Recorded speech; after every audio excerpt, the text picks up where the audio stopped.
What would be the current total amount of your portfolio invested in stocks, mutual funds and all? Upwards of 6. Okay, 6 year. मतलब यार क्या trend है, मतलब क्या लोग सिखा रहे हैं सबसे ज़्यादा। तो पता है हमारे कोर्सेज जो बहुत ज़्यादा बिक रहे हैं वो ये भी बिक रहे हैं कि डेटिंग कैसे करें, कि लड़की कैसे पटाए या लड़का कैसे पटाए या ये कैसे करे, तो वो भी उसको बना के लोग 5-5 लाख रुपए महीना कमा रहे हैं। क्या बात कर रहे हो? What is the worst return that I was hit by a very big loss in the month of December, 13 lakhs in 1 month. So what would be your highest expense and on which item? My highest expense would be on a watch जो मैंने अभी पहनी हुई है, maybe Okay, and how much it is worth? Lakh rupees के आसपास थी, ये Wow. Lakh 1 lakh.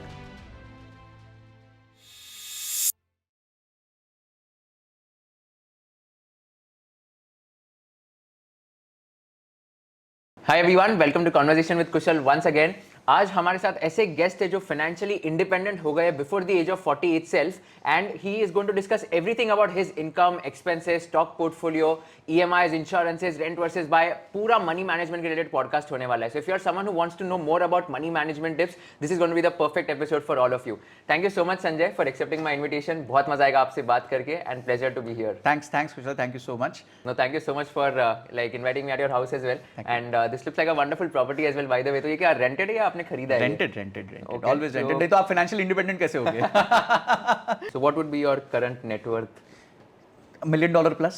And dollar में मतलब रुपीज 8 करोड़ से ज़्यादा. 8 to 8.5 crores के। आपकी जर्नी के बारे में बात करके, आपके इनकम के बारे में भी बात करते हैं कि आपका कैसे ट्रेजेक्टरी रहा over the last few years and कैसे आपने कौन से कॉर्पोरेट्स में जॉब किया एंड कैसे सैलरी जंप हुए थे. So by education, I did my engineering in Bombay. So I passed out in 2006. Then I did my MBA in finance from Bellinkers.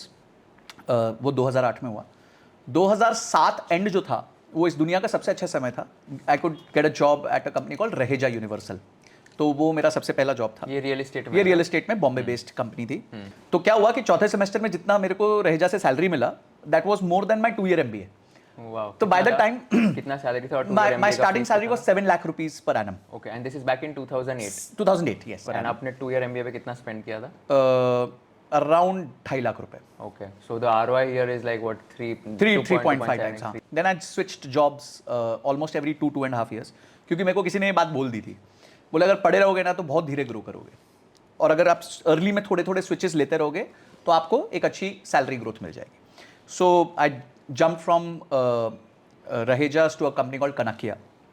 So where my starting salary was around about, I think, 14 lakh rupees. That was within 2.5 years of my first job. So this is double in the 2 years. Yes. 2 years. Kanakia, again, I spent there 2 years. Had one of the best stints of my life. Acquired a lot of large size properties. I was in real estate acquisition, तो उसमें मेरे को वो काम बहुत मजा आता था. Then I moved to a company called Omkar. Again, it was Bombay based, and there my starting salary was 24 lakhs. This is which year? This is 2012.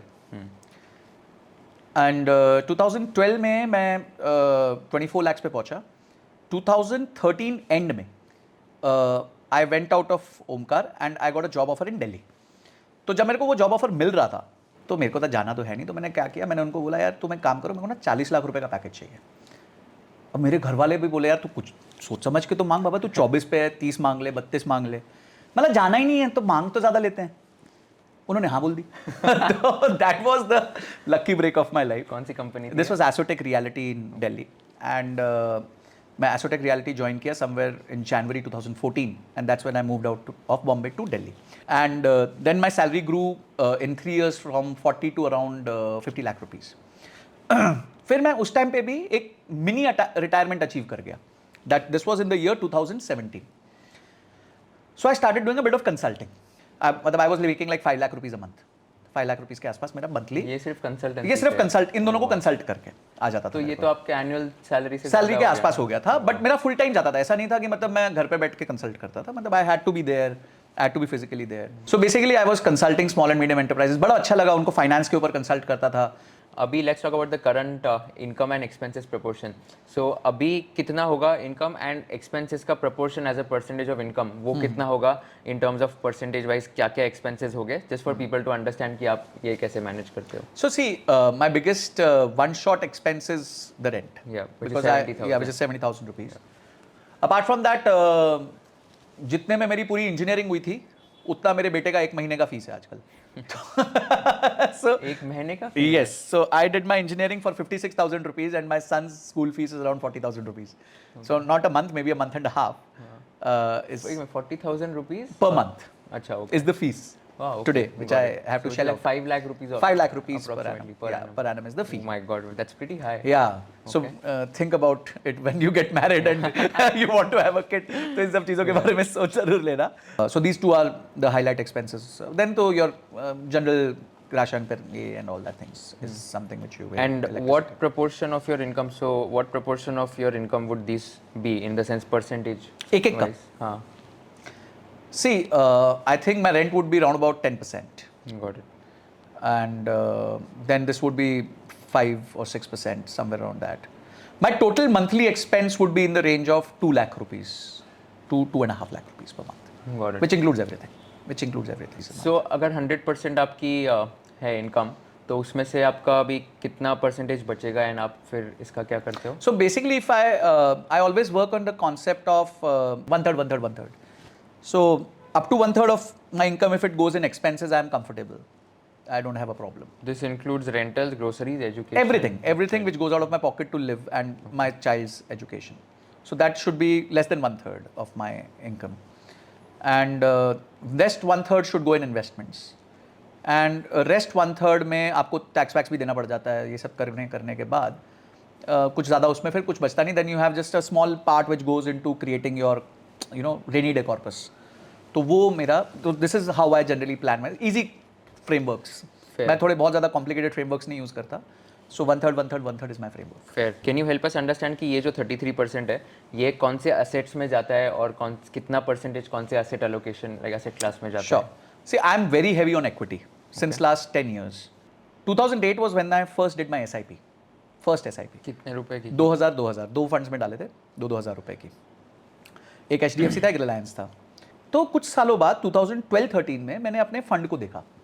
कुछ मेरे को पता नहीं 2000 कट रहे हैं आराम से कट रहे हैं. तो वो फंड जो है जब उन्होंने उसका IRR निकाला इट वाज 19%. मैंने बोला वाह यार, ना कोई दिमाग लगाया, अपने को तो याद भी नहीं था ऐसा कोई फंड पड़ा है अपने पास. So that's when I said कि यार ये सबसे अच्छा तरीका है पैसा डालने का. तो डायरेक्ट स्टॉक्स में मॉनिटर करो, ये करो. I am a CFA. I have got my charter in 2012. I am reasonably qualified to identify stocks. You are also CFA. तो you know this right. But मैंने फिर भी I have kept it away because this is not my full time job to identify stocks. ठीक है. 2014 में क्या amount का किया? 2014 में मैंने स्टार्ट किया था अराउंड अबाउट 15-20,000 रुपीज से. Got it. इसका रिटर्न आया है आपको? और एक गजब. कितना अमाउंट हो गया होगा ये अभी 2020? तो मैं आपको एक एग्जांपल देता हूँ. मेरा एक म्यूचुअल फंड मैंने लिया था which is one of the normal performing funds. कौन सा म्यूचुअल फंड? ये था आदित्य बिरला का बैंकिंग फंड. ठीक है. ये उसमें मैंने इन्वेस्टमेंट चालू करी. My first unit I purchase was at 16 rupees in April of 2016. तो अप्रैल 2016 आई स्टार्टेड इन्वेस्टिंग. 30,000 का SIP था पर मंथ उसमें. ठीक है. फिर थी बीच में थोड़ा मैंने बढ़ा भी दिया, फिर घटा भी दिया, ऐसा चलता रहा. बढ़ा फंड. 2020 में क्रैश हुआ कोविड का एंड उसमें ये फंड वापस ऑलमोस्ट 18-19 रुपये आ गया. मतलब it had gone to 30-35 rupees and it came down again to 18-19 rupees. अब घर वाले सब क्या पूछते तो है ही कि भाई ये क्या हुआ, स्टॉक बताओ, अपना पोर्टफोलियो बताओ क्या हुआ. क्योंकि जब बढ़ रहा था तो अपन गाना गाते हैं.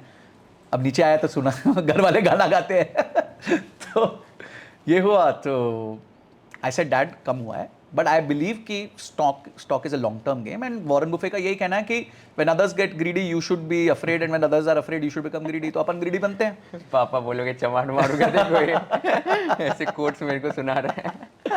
तो ही सेड ठीक है, your wish your money, it's okay, whatever you want to do. And then from there I doubled my SIP. In 2020 I just doubled my SIP. I thought कि यार let's take a punt. तो till that time I had reached a number of around about a lakh 25. मैंने 2.5 लाख कर दिया था. Wow, SIP per yeah, month. per month. क्या बात है. Yeah, SIP was 2,50,000 a month. And वहाँ मैंने बढ़ाया and I have reaped amazing benefits of that. So this same SIP now, this same fund is at 57 rupees. What would be the current total amount of your portfolio invested in stocks, mutual funds and all? Upwards of 6. Okay, 6 CR. And this would include stocks, Stocks and mutual funds. But majorly it is mutual funds. Okay, got it. Majorly it's mutual. And कितना percentage mutual funds, कितना percentage stocks? 95-5 or 90. 95% mutual funds? Yeah. And only 5% stocks? Oh my god, okay. Yeah. 90-10 और 95-5 मतलब वो 90 से नीचे नहीं है.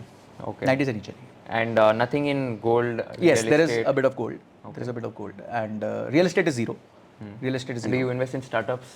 Yes, I did. I have invested in few startups. And but I don't invest in startups like 0.1%, 0.2%. I take a bit of substantial stake. And because I am a mentor also, so I mentor them. इसका क्या amount होगा आपके active So income के comparison से? Active income अगर मैं कहूँ आज तो मैंने एक्टिव इनकम बिकॉज मैं सिर्फ कंसल्टिंग करता हूँ तो अभी इतनी ज़्यादा नहीं है. मतलब it is not close to my salary what I used to get at my last job, वो जो दुबई वाली कंपनी थी. But when I look at passive income, my passive income is more than enough to take care of my Expenses. expenses. Yes, Okay. more than enough. तो as every youngster does, जिसके पास पैसा नहीं होता, जो तो 5-10 हज़ार रुपए होते हैं, तो वो ऑप्शन खरीदने लग जाता है.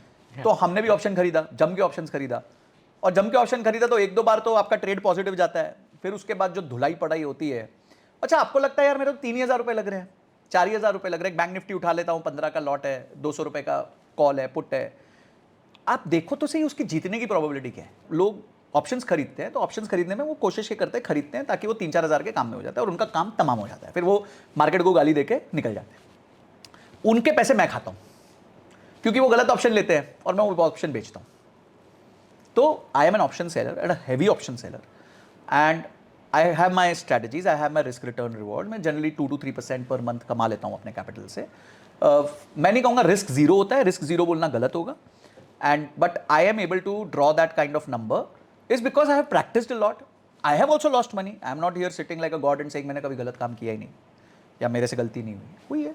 What is the maximum return you have earned in a month through options trading? 8%, 7 to 8%. 8% per month. Wow. And what is the worst return that? I was hit by a very big loss in the month of December, 13 lakhs Okay. in 1 month. And but I recouped it in the next 2 months. What's your advice for anyone who wants to start out generating some passive income sources? देखो passive income को ना पहले stages में बांटते हैं. आपको ना शुरू की पैसिव इनकम बहुत छोटी दिखेगी.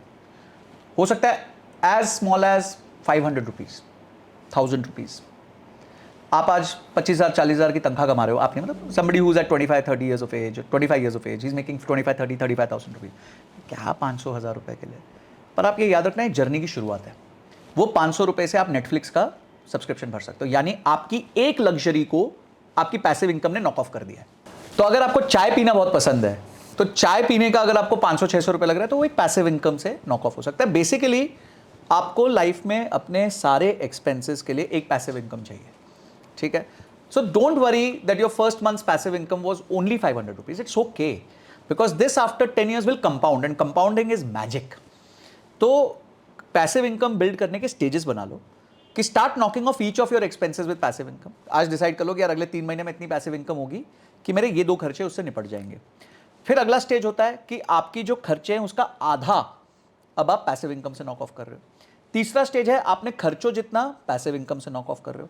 और चौथा और सबसे अल्टीमेट स्टेज है जहां आपकी passive income is equal to और greater than your active income. Is that how you will define financial independence as well? I think financial independence is at a point where your passive income is able to beat your fixed expenses.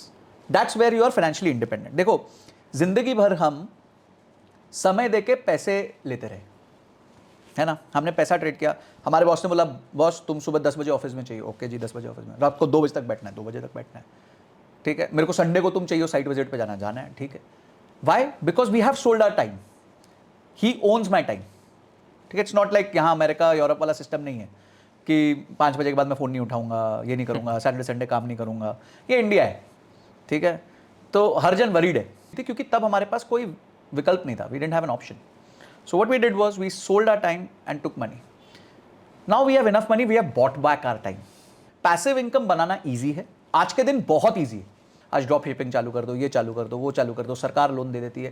There are so many initiatives where you can start creating passive income for yourself. I was talking to a very big edtech company whose जिनका SaaS model है. क्या कहते हैं इसका? SaaS मतलब क्या होता है? Software as a service model है. तो मैं उसके एक फाउंडर से बात कर रहा था, वेरी गुड फ्रेंड. एंड तो मैं लगा यार क्या ट्रेंड है, मतलब क्या लोग सिखा रहे हैं सबसे ज़्यादा. तो पता है हमारे कोर्सेज जो बहुत ज़्यादा बिक रहे हैं वो ये भी बिक रहे हैं कि डेटिंग कैसे करें, कि लड़की कैसे पटाए या लड़का कैसे पटाए या ये कैसे करे, तो वो भी उसको बना के लोग 5-5 लाख रुपए महीना कमा रहे हैं। क्या बात कर रहे हो? तो आपको बोले मेरे को कुछ ही नहीं आता, ऐसा कुछ नहीं, तुम्हें कुछ तो आता है, उसको मोनेटाइज करो, start teaching it to people, you will make money out of that. ठीक है। अच्छा, अगर आपको लगता है आप बैक एंड पर्सन हो पर आपका राइटिंग अच्छी, तो आप कंटेंट लिखना चालू कर दो। आजकल तो वैसे ही 10,000 टूल्स आ गए कंटेंट में हेल्प करने को आपको। If you are good at something you can start consulting. आपने जॉब कर लिया 5 साल 6 साल, कोई छोटी कंपनी आपसे कंसल्ट करना चाहती है, take permission from your company, tell them that I am consulting, non compete, non वो सब होना चाहिए, बस उसके बाद आप कंसल्ट करो। तो ये सारी चीज़ों से आप पैसिव इनकम डेफिनेटली क्रिएट कर सकते हो। जर्नी की तरह पैसिव इनकम को देखो। कल के दिन उठ के अचानक से आपको 50,000 रुपये महीना नहीं आने वाला। पहले वो 500 होगा, फिर 1000 होगा, फिर 2000 होगा, फिर 5000 होगा, फिर 10,000 होगा, फिर धीरे धीरे बढ़ के 50,000 होगा। राइट, एंड वो कंपाउंडिंग के बेनिफिट्स ओवर द टाइम ही बिल्कुल मिलते reap हैं, करने मिलेंगे। बिल्कुल मिलते हैं। राइट, आपने एसआईपी की भी बात की थी, आपने कहा था 30,000 से आपने किया था 2016 में, 2020 में 60,000 कर दिया था। If let's say there is a 21 year old who is watching this, आप उसको क्या एडवाइस करोगे कि एसआईपी शुरू करनी चाहिए, नहीं करनी चाहिए? अगर हाँ तो क्या अमाउंट से करनी चाहिए, proportion of the salary and all? There is no easy answer to it, but अगर आप लाइबिलिटी फ्री हो, यानी आपके परिवार की तरफ से आप पे कोई लोड नहीं है, तो try to at very young age try to invest 30% of your income in SIP, and out of that 30% 70 to 75% in small cap and mid cap. Because आप यंग हो, आप रिस्क ले सकते हो, और स्मॉल कैप और मिड कैप ने ओवर टाइम दिखाया कि वो रिटर्न्स बेटर देते हैं। मैंने कैलकुलेशन की थी कि अगर एक व्यक्ति यहां से स्टार्ट करे तो वो 20 साल में अगर ऐसे करे और साल का 10% वो ग्रो करे, 10% तो एक आदमी ग्रो करता ही है, ठीक है। अगर वो नहीं ग्रो करता तो वो निठल्ला है, फिर उसको ज़्यादा सोचना भी नहीं चाहिए लाइफ में, थोड़ा तो ग्रो करेगा। तो अगर वो 10% सालाना ग्रो करता है for 20 years, starting at 25,000 rupees a month salary and spend investing 20-30% at this the way I have told, at the age of 40 he will be sitting on a corpus of almost 3 to 4 crore rupees. What is the biggest splurge you have done as far as your expenses were concerned? I think splurge में मैंने बहुत ज़्यादा frankly speaking कोई बड़ा splurge नहीं किया है, और थोड़ा वेकेशंस लेने का शौक है, तो वहाँ मैं थोड़ा अनकॉम्प्रोमाइज्ड हूँ, तो वहाँ मैं ठीक ठाक। So what would be your highest expense and on which item? My highest expense would be on a watch जो मैंने अभी पहनी हुई है, Okay, and how much it is worth? Lakh rupees के आसपास थी, लाख 1 लाख। देन फोन्स, या one I have 1 or 2 phones which are lakh and half rupees, तो वो है। और then my shooting kit, my panel, my studio, but these are not expense, these are investments, because इससे मैं रेवेन्यू बनाऊंगा आगे जाके। तो you have to always factor कि आप खर्चा कर रहे हो या निवेश कर रहे हो, तो वो मेरे लिए खर्चा नहीं है, वो मेरे लिए निवेश है। तो things like that are investment for me, not. Do you advise people using credit cards and what are the benefits of that? People should learn to use credit cards. Why do you say so? I say so because credit cards have a lot of advantage. See, credit cards are hurting you in a very low probability event, wherein you will default. ठीक है, credit card तो सिर्फ default पे कमा रहा है ना, नहीं तो मेरे को लाउंज एक्सेस फ्री में दे रहा है, मेरे को पॉइंट्स दे देता है, मेरे को 4 चीज़ें रिडीम हो जाती हैं, मेरे को कहीं ना कहीं वो एयर माइल्स दे देता है, 2 टिकट फ्री दे देता है, ये सब दे रहा है ना वो, तो खराब चीज़ तो नहीं है। हाँ, अगर आप कहो कि यार मैं ऑलवेज मैक्स आउट रहूँगा, उसकी EMI कन्वर्ट कर दूंगा, मेरे को डर लगता है BNPL से। I think that is the worst instrument. What is BNPL? BNPL is by now पे लेटर। ये एक चीज बनाई है जो आपको बर्बाद करने के लिए पैदा हुई है, ठीक है। And very very candid way I am clearly communicating कि BNPL से अगर आपने खरीदना चालू कर दिया तो very soon you will be broke. Amazon says कि हमारे शॉपिंग फेस्टिवल के टाइम पे 4 में से 3 लोग BNPL करते हैं, 4 में से 3, that 75% of the buyers are BNPL in India. That is Amazon statement on, मतलब आप चेक कर सकते हो। ये कहाँ लेके जाएंगे इसको ना, how will they be able to service this loan? And फिर वो डिफॉल्ट होगा, स्ट्रेस होगा, तो फिर obviously then you will not be able to grow. And every financial setback takes you back 3 years minimum. अगर आपके लाइफ में कोई भी फाइनेंशियल सेटबैक आया है तो आपको 3 साल पीछे धकेल देगा, क्योंकि उससे कोप अप करने में आपको 1-1.5 साल लग जाता है, फिर 1-1.5 साल उस लेवल पे आने में लग जाता है। तो क्यों करना है यार, क्यों अपने आपको बार बार पीछे 3 साल धकेलना? सांप सीढ़ी थोड़ी खेल रहे हैं कि 10 जाएंगे 50 तक, फिर ढम नीचे वापस 20। So these little habits, keeping a check on the budget, ठीक है, चेक करके रखना कि मेरा पैसा कहाँ जा रहा है, मैं कितना खर्च कर सकता हूँ। हाँ, BNPL करना है तो मेरा बजट है जी 5,000 रुपये महीने का, मैं 5,000 का BNPL, कुछ बुक्स खरीद ली, कुछ खरीद लिया, एक आधा लग्जरी खरीद ली, and try to knock it off with the passive income कि चलो ये BNPL भी हम पैसिव इनकम से निकाल देंगे। ऐसा सोचो तो सही. At least people should think that way. And that's why there is so much duress on people, इतना stress है लोगों को. अगर आपका क्रेडिट कार्ड 50,000 का तो आप 50,000 से ऊपर का खर्चा नहीं कर सकते. Got it. वो लिमिट देख के देते हैं कि Kushal Lodha, good profile, 3 lakh rupees. Some XYZ person, बच्चा 25,000 रुपए की तनख्वाह. अभी मैं कुछ बच्चों से बात कर रहा था, 25, उनको ना मैंने बोला यार मेरे को क्रेडिट कार्ड चाहिए, कुछ मेरा लिमिट कुछ प्रॉब्लम हो रहा है क्रेडिट कार्ड में, तो तुम्हारे पास 1 लाख का लिमिट है क्या? बोले सर हमारे को तो 25,000 का लिमिट मिला है. तो मेरे को लगा अच्छी बात है 25 का ही मिला इनको, क्योंकि अगर इनको ज्यादा मिल जाए तो खर्च कर देंगे. तो credit card has a limit to it. आप उससे ज्यादा स्पेंड नहीं कर सकते. BNPL में क्या है, जाओ मस्ती करो, इधर गए उधर गए उधर गए इधर गए, जाके जो करना करो. बट BNPL में these companies don't check the profile of the person who's buying. देखो उसमें क्या है BNPL में कि वो लोग इमीडिएटली आपका प्रोफाइल ऐसे चेक नहीं करते हैं. ठीक है, वो आपको बोलते हैं ये स्कीम चल रही है, ये स्कीम चल रही है तो आप लगा दो. Wanted to understand your money mistakes which you have made in your life, which you think कि ये बहुत बड़ी गलती कर दी मैंने पैसों के मामलों में और ये मैंने अवॉइड करनी चाहिए थी. मैं एक बात बोलूँगा कि आई थिंक 2 चीज़ों से एक इंसान को बचना चाहिए. एक तो है अननेसेसरी फ्रेंडली लोन्स देना चाहिए, दैट शुड बी अवॉइडेड. वो आपको पैसे नहीं दे रहा, आप अपने पैसे मांग नहीं सकते. ठीक है, आपको रीजंस बनाने पड़ते हैं अपने पैसे मांगने के लिए. अरे ये बीमार हो गए, ये हो गया, मेरे पैर टूट गए, मेरी नौकरी नहीं है, मेरा ये नहीं है, मेरा वो नहीं है, पैर टूट गए. हाँ कुछ भी, मतलब you have to give a very lame reason to get your own money back which he has borrowed. Yeah. Because you are not a bank and you are a friend. Because Have you lost money? I have not only lost money, I have lost friendship, I have lost money, I have lost बहुत time तो stress भी हुआ कि यार क्यों चला गया. दुख होता है ना फिर, चाहे वो अमाउंट बहुत छोटा है in proportion to what I own, but दुख होता है ना, ये भी क्यों गया यार, इतनी बेवकूफ़ी के लिए चला गया. How much money you have lost there? Not about 5-6 lakh rupees. Okay. Not about 5-6 lakh rupees.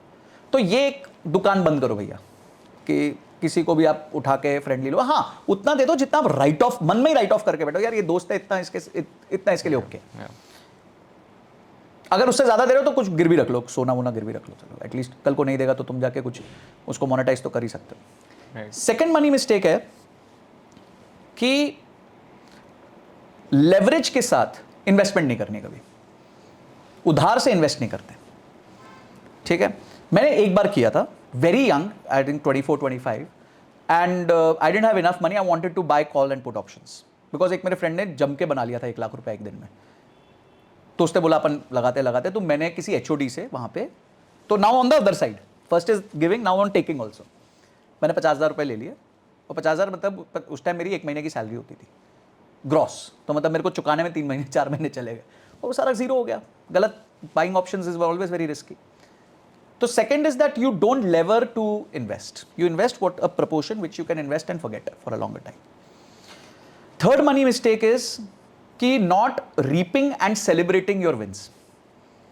ये भी एक बहुत बड़ी प्रॉब्लम है कि जो आप अचीव कर रहे हो जिंदगी में, जो आपने 3 साल पहले सोचा था ये होगा तो मजा आएगा, आज वो हो चुका है. Kushal of 22, Kushal of 25. There are things at 22 you would have thought Kushal की यार 25 में होगा तो मजा आ जाएगा. And if you start writing them what I wanted and what I got, I think there will be a good match or maybe more. So I think there is a time to celebrate. You should enjoy that because something which you dreamt of 3 years back you have achieved today. तो at least उसको celebrate कर लो, उसको enjoy कर लो, उसको use कर लो. तो वो भी एक लाइफ का रहना चाहिए कि भाई यू कीप ऑन एंजॉइंग. ऐसा नहीं है कि you are just accumulating and you are not able to basically enjoy life. क्योंकि क्या होता है कि SIP ने एक प्रॉब्लम भी कर दी है. सब लोग SIP ऐसे करोगे तो आप 10 करोड़ के हो जाओगे, 20 करोड़ के हो जाओगे, तो everybody starts putting everything there. Enjoy your life, have that reserve also. Leisure के लिए भी रिजर्व रखो थोड़ा सा, एंड पैसिव इनकम डेवलप करो, नॉक ऑफ करो लीजर्स को, एंजॉय, मजे करो. Yeah, that's amazing. I think I enjoyed a lot talking to you. बहुत ज़्यादा चीज़ें सीखने मिली. And the best piece of advice I think I've got from you is that passive income को ऐसे बनाओ कि आपके जो भी खर्चे अलग अलग उसको नॉक ऑफ होना चाहिए. And once you are able to generate that passive income which will knock off all your expenses, you have like become financially independent, you are free for the rest of your but then find purpose. या नहीं तो सुबह उठना मुश्किल हो जाता है. या but thank you so much for doing this. It was amazing talking to you. Just if you were to give last one piece of financial advice to a 21-year-old watching this in 30 seconds, what would that be? I think I've given enough advice. Start investing early. Warren Buffett started at 11 and he still cries about it. So if you have not started at 21, you should be very, very upset about it. So immediately start investing. Make it a habit. This habit is great habit. It gives you a lot of rewards in long term. And compounding is really the 8th wonder of the world. But that effect you will only see after 8 to 10 years. So have that patience, invest, and Got it. you'll be able to. Perfect, amazing. Thank you so much for doing this. I hope I could do justice to your time, and Thank you thanks so for much. sharing all the nuggets of wisdom. Thank you so much, Kushal. Thank you so Thanks. much. Take care. Perfect.